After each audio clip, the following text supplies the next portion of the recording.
we'll guide you through how to master Zapier Academy and become proficient in automating your workflows. If you find this helpful, consider subscribing and liking the video.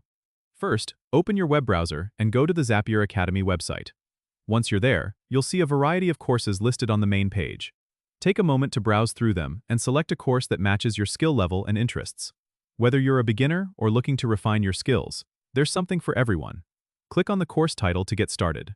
You'll then be taken to the course overview page, which will give you a breakdown of the lessons and modules included. This is a great way to get a feel for what you'll be learning and to plan your study sessions. Next, you need to sign up or log in to your Zapier account to enroll in the course. If you don't have an account yet, creating one is quick and easy. Just follow the prompts to enter your details and set up your profile.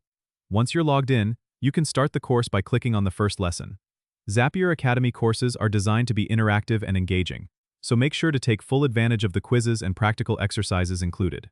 These are designed to reinforce your learning and ensure you can apply the concepts in real-world scenarios.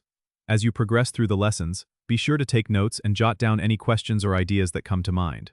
This will help you retain the information better and make it easier to review later on. Don't rush through the material. Take your time to fully understand each concept before moving on to the next. And remember, you can always rewatch lessons if needed. Finally, once you've completed a course, you can earn a certificate of completion, which is a great way to showcase your new skills to employers or colleagues. Don't forget to subscribe and comment if this helped you out.